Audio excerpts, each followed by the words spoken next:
ನಮಸ್ಕಾರ. ನನ್ನ ಯೂಟ್ಯೂಬ್ ಚಾನೆಲ್ಗೆ ಸ್ವಾಗತ.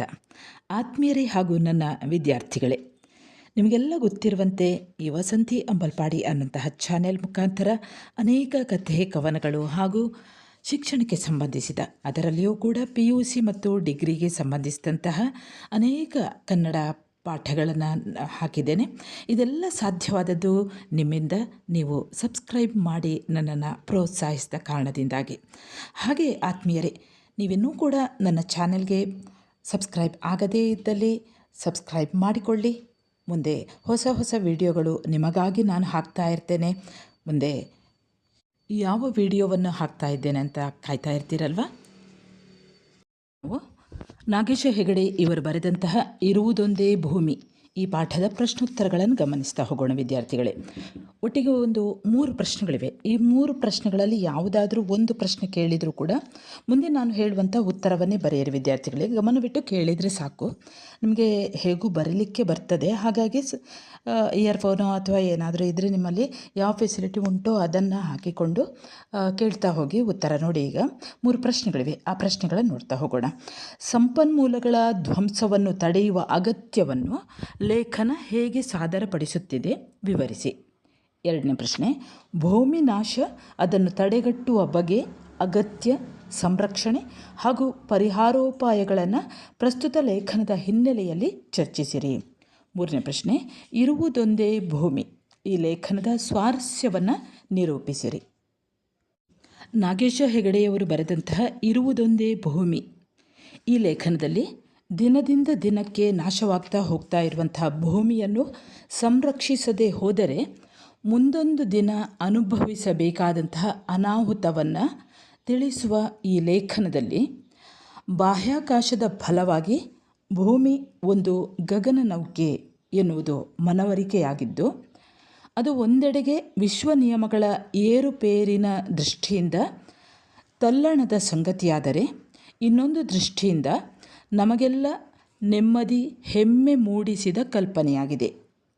ಇಡೀ ವಿಶ್ವದಲ್ಲೇ ಜೀವಂತ ಸೃಷ್ಟಿಯೊಂದನ್ನು ಸೃಷ್ಟಿಸಿದ ಪುಟ್ಟ ಸುಂದರ ಭೂಮಿ ನಮ್ಮೆಲ್ಲರ ಪ್ರೀತಿಯ ಮಾತೃಭೂಮಿಯಾಗಿದೆ. ಬಾಹ್ಯಾಕಾಶದಿಂದ ಮುದ್ದಾಗಿ ಕಾಣುವ ಈ ಭೂಮಿಯನ್ನು ನಾವು ಒಳಗೊಳಗೆ ಕೆಡಿಸಬಾರದಷ್ಟು ಕೆಡಿಸಿಬಿಟ್ಟಿದ್ದೇವೆ. ಪರಿಸರ ಸಂರಕ್ಷಣೆಯ ಕುರಿತು ಮೊಟ್ಟಮೊದಲ ಜಾಗತಿಕ ಸಮ್ಮೇಳನದ ಮಾತಿನಲ್ಲಿ ಹೇಳುವುದಾದರೆ, ಈ ಭೂಮಿಯ ಸಂಪತ್ತು ಅಪಾರವೇನಲ್ಲ, ಇಲ್ಲಿರುವುದು ಸೀಮಿತ. ನಿಯಮಬದ್ಧವಾದಂತಹ ನಿಸರ್ಗ, ಮಾನವ ನಿರ್ಮಿತಿಯ 180 ಚಿಲ್ಲರೆ ದೇಶಗಳು ತಮ್ಮವರ ಅಭಿವೃದ್ಧಿಗೆ ಎಂದು ತಮ್ಮೊಳಗೆ ಸ್ಪರ್ಧೆಯನ್ನು ನಡೆಸುತ್ತಾ ಹೊಣೆಗೇಡಿಯಾಗಿ ಇರುವಷ್ಟು ಅಕ್ಷಯ ಖಜಾನೆ ಇಲ್ಲಿಲ್ಲ. ಭೂಮಿಗೂ ಒಂದು ಮಿತಿ ಇದೆ ಎನ್ನುವಂತಹ ಅರಿವು ಈ ಜಾಗತಿಕ ಸಮ್ಮೇಳನದಿಂದ ಕೆಲವರಿಗಾದರೂ ಬರುವಂತಾದದ್ದು ಗಮನಿಸಬೇಕಾದಂಥ ಸಂಗತಿಯಾಗಿದೆ. ಭೂಮಿ ಒಂದು ಗಗನನೌಕೆ ಎಂಬ ಕಲ್ಪನೆ ಬಂದ ಮೇಲೆ ಈ ನೌಕೆಯಲ್ಲಿ ಎಲ್ಲೆಲ್ಲಿ ಎಂತೆಂತಹ ಸ್ವಿಚ್ಗಳು, ಲಿವರ್, ಗೇರ್, ಆಕ್ಸಿಜನ್ ಸಿಲಿಂಡರ್ ಇವೆ ಎಂಬುದು ನಮಗೆ ಗೊತ್ತಾಗಬೇಕು. ಏನೆಲ್ಲ ಅರ್ಥ ಮಾಡಿಕೊಳ್ಳುವ ಮೊದಲೇ ಕಿತ್ತು ಬಿಸಾಡುತ್ತಿದ್ದೇವೆ. ನೌಕೆ ಬಿಸಿಯಾಯಿತೆಂದು, ಇಂಗಾಲದ ಡೈಆಕ್ಸೈಡ್ ಹೆಚ್ಚಾಯಿತೆಂದು, ಓಜೋನ್ ಕವಚ ಛಿದ್ರವಾಯಿತೆಂದು ಹೊಯ್ದಾಡುತ್ತೇವೆ. ಮುಂದಿನ ಪೀಳಿಗೆಯವರಿಂದ ಈ ನೌಕೆಯನ್ನು ನಾವು ಎರವಲು ಪಡೆದದ್ದು ಎನ್ನುವುದರ ಅರಿವೇ ಇಲ್ಲದೆ ಮುತ್ತಜ್ಜನ ಆಸ್ತಿ ಎನ್ನುವ ಹಾಗೆ ಇಲ್ಲಿರುವಂತಹ ಪರಿಕರಗಳನ್ನು ನಾಶ ಮಾಡ್ತಾ ಇದ್ದೇವೆ. ಮುಂದಿನ ಜೀವಿಗಳಿಗೆಂದು ಈ ನಿಸರ್ಗ ನಿರ್ಮಿತ ನೌಕೆಯ ಸರಂಜಾಮುಗಳನ್ನು ರಕ್ಷಿಸುವ ಬದಲು ನಾವು ನಾಶ ಮಾಡುತ್ತಿದ್ದೇವೆ. ಉದಾಹರಣೆಗೆ ಹೇಳುವುದಾದರೆ, ಇಲ್ಲಿ ಮನುಷ್ಯನಲ್ಲಿ ಇರುವಂತಹ ಅತಿಯಾಸೆ ಹಾಗೂ ಅನಗತ್ಯ ಹಸ್ತಕ್ಷೇಪದಿಂದಾಗಿ ಇಂದು ಪ್ರತಿ ನಿಮಿಷಕ್ಕೂ ಸರಾಸರಿ 100 ಎಕರೆಯಷ್ಟು ಮಳೆ ಕಾಡು ಧ್ವಂಸವಾಗುತ್ತಿದೆ.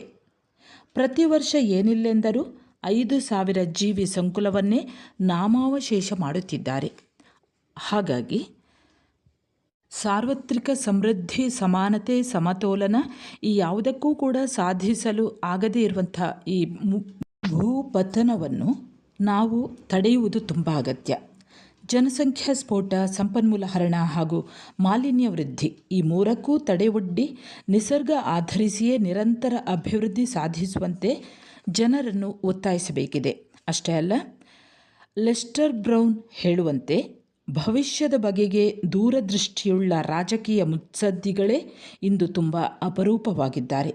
ಇದ್ದರೂ ಕೂಡ ಅಂತಹ ದೂರದೃಷ್ಟಿಯುಳ್ಳ ರಾಜಕೀಯ ಮುತ್ಸದ್ದಿಗಳು ಬಹಳ ಅಪರೂಪ. ಇದ್ದರೂ ಅಂತಹ ದೂರದೃಷ್ಟಿ ಯೋಜನೆಗಳನ್ನು ಕಾರ್ಯಗತ ಮಾಡಬಲ್ಲ ಸಾಮರ್ಥ್ಯ ಇದ್ದವರು ಇನ್ನೂ ಅಪರೂಪ. ಹಾಗಾಗಿ ಭವಿಷ್ಯದ ಬಗ್ಗೆ ದೂರದೃಷ್ಟಿಯುಳ್ಳ ರಾಜಕೀಯ ಮುತ್ಸದ್ದಿಗಳು, ಜಾಗತಿಕ ಧುರೀಣರು ಇಂದು ಅವಶ್ಯವಾಗಿ ಬೇಕಾಗಿದೆ. ದೂರದೃಷ್ಟಿ ಯೋಜನೆಗಳನ್ನು ಕಾರ್ಯಗತ ಮಾಡಬಲ್ಲ ಸಾಮರ್ಥ್ಯವಿದ್ದವರ ಅಗತ್ಯ ಇಂದು ತುಂಬ ಇದೆ ಎಂದು ಈ ಲೇಖನದಲ್ಲಿ ಲೇಖಕರಾದಂತಹ ನಾಗೇಶ್ ಹೆಗಡೆಯವರು ಹೇಳುತ್ತಾರೆ.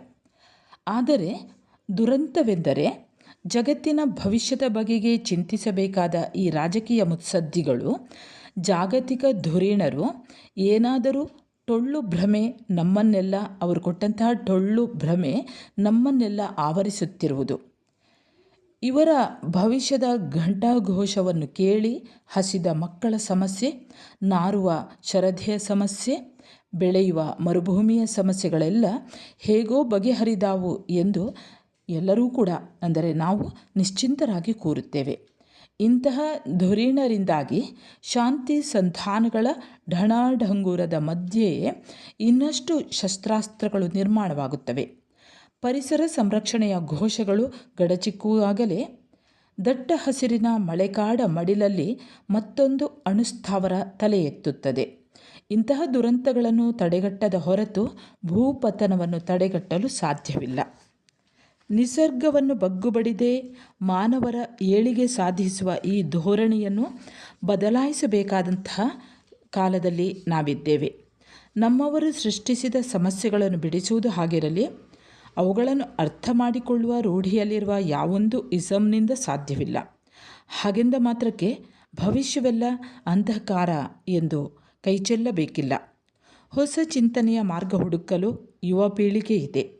Green piece, friends of the earth, Sahabat Alam Malaysia, Chipko ಮುಂತಾದ ಸಂಘ ಸಂಸ್ಥೆಗಳ ಆದರ್ಶಗಳನ್ನು ಮುಂದಿಟ್ಟುಕೊಂಡು ಪರಿಸರ ಜಾಗೃತಿ ಹಾಗೂ ನಿಸರ್ಗ ಸಂರಕ್ಷಣೆಗೆಂದು ಅಸಂಖ್ಯ ಯುವಕರು ಟೊಂಕವನ್ನು ಕಟ್ಟುತ್ತಿದ್ದಾರೆ. ಭವಿಷ್ಯದ ಬಗ್ಗೆ ಭರವಸೆಯನ್ನು ಮೂಡಿಸುತ್ತಿದ್ದಾರೆ. ಸಂಧಾನವೋ ಸಂಗ್ರಾಮವೋ ಅಂತೂ ಧರಣಿ ರಕ್ಷಣೆಗೆ ಎಂದು ರಂಗಸಜ್ಜಿಕೆಯಾಗುತ್ತದೆ, ಅಂದರೆ ರಂಗವೇದಿಕೆಯ ಸೃಷ್ಟಿಯಾಗುತ್ತದೆ. ಪರಿಸರ ಪ್ರಜ್ಞೆ ಬೆಳೆಸಿಕೊಂಡ ಬಿಸಿ ರಕ್ತದ ಯುವಕರು ಟೊಂಕ ಕಟ್ಟಿದ ಮಾತ್ರಕ್ಕೆ ಈ ಭೂಮಿ ಭದ್ರವಾಗುತ್ತದೆ ಎಂದು ಹೇಳುವಂತಿಲ್ಲ. ತಲೆತಲಾಂತರದಿಂದ ನಾವು ನಿರ್ಮಿಸಿಕೊಂಡ ವ್ಯವಸ್ಥೆ ಹಾಗೂ ರೂಢಿಗೆ ಸಂಪ್ರದಾಯಗಳನ್ನು ಬದಲಾಯಿಸುವುದು ಸುಲಭವಲ್ಲ. ಸಂಪನ್ಮೂಲ ಧ್ವಂಸದ ಬಿಸಿ ಕಾಲಬುಡಕ್ಕೆ ತಟ್ಟುವವರೆಗೂ ಜನರ ರೀತಿ ನೀತಿ ರಿವಾಜುಗಳು ಬದಲಾಗುವುದಿಲ್ಲ. ಬಿಸಿ ತಟ್ಟುವುದು ಅರಿವಿಗೆ ಬಾರದಷ್ಟು ಅಜ್ಞಾನ ಅಂಧಕಾರ ಬಡ ದೇಶಗಳಲ್ಲಿ ಇದೆ.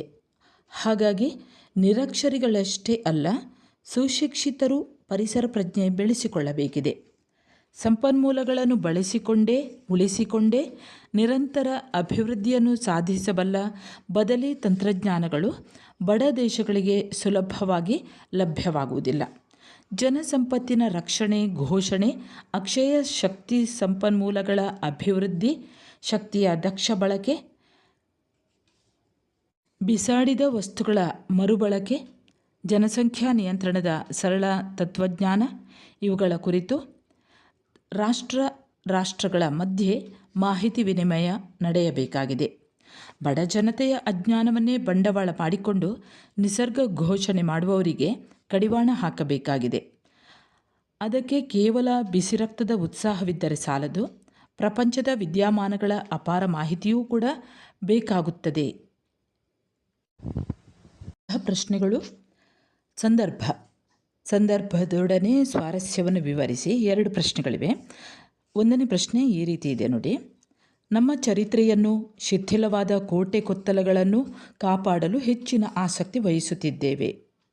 ಇದು ಈ ಪಾಠವನ್ನು ಒಂದು ಸಲಕ್ಕೆ ಓದಿಕೊಂಡು ಬರೆಯಿರಿ.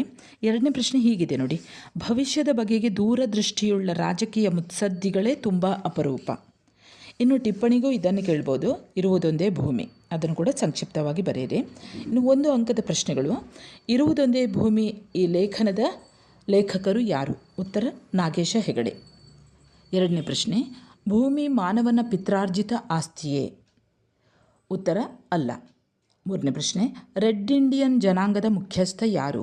ಉತ್ತರ ಚೀಪ್ ಸೀಟ್. ನಾಲ್ಕನೇ ಪ್ರಶ್ನೆ, ಬಾಹ್ಯಾಕಾಶ ನೌಕೆಗಳು ಭೂಗ್ರಹದ ಫೋಟೋಗಳನ್ನು ಭೂಮಿಗೆ ರವಾನಿಸಿದ್ದು ಯಾವಾಗ?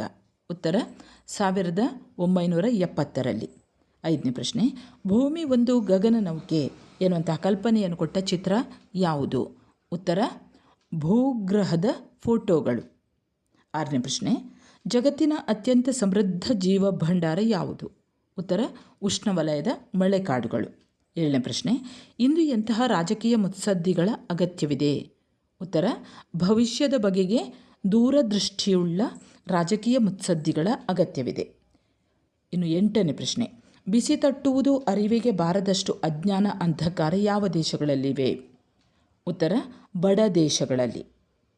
9ನೇ ಪ್ರಶ್ನೆ, ಯಾವುದಕ್ಕೆ ಕಾಲ ಮಿಂಚಿಲ್ಲ? ಉತ್ತರ ಭೂ ರಕ್ಷಣೆಗೆ. ಸರಿ ವಿದ್ಯಾರ್ಥಿಗಳೇ, ನಾಗೇಶ ಹೆಗಡೆಯವರು ಬರೆದಂತಹ ಇರುವುದೊಂದೇ ಭೂಮಿ ಈ ಪಾಠದ ಪ್ರಶ್ನೋತ್ತರಗಳನ್ನು ಕೇಳಿದರೆ, ನೀವು ನನ್ನ ಚಾನೆಲ್ಗೆ ಹೊಸಬರಾಗಿದ್ದಲ್ಲಿ ಮೊದಲು ಸಬ್ಸ್ಕ್ರೈಬ್ ಮಾಡಿಕೊಳ್ಳಿ, ಒಂದು ಲೈಕ್ ಕೊಡಿ, ಕಮೆಂಟ್ ಮಾಡಿ, ನಿಮ್ಮ ಫ್ರೆಂಡ್ಸಿಗೂ ಕೂಡ ಶೇರ್ ಮಾಡಿ. ನಿಮ್ಮ ಕನ್ನಡ ಪಠ್ಯಪುಸ್ತಕಕ್ಕೆ ಸಂಬಂಧಿಸಿದ ಹಾಗೆ ಅನೇಕ ವಿಡಿಯೋಗಳನ್ನು ಈಗಾಗಲೇ ಅಪ್ಲೋಡ್ ಮಾಡಿದ್ದೇನೆ, ಅಲ್ಲಿಗೂ ಕೂಡ ಭೇಟಿ ನೀಡಿ. ಮುಂದೆ ಹೊಸ ಪಾಠದೊಂದಿಗೆ ಮತ್ತೆ ಬರುತ್ತೇನೆ. ಅಲ್ಲಿಯವರೆಗೆ ನಮಸ್ಕಾರ.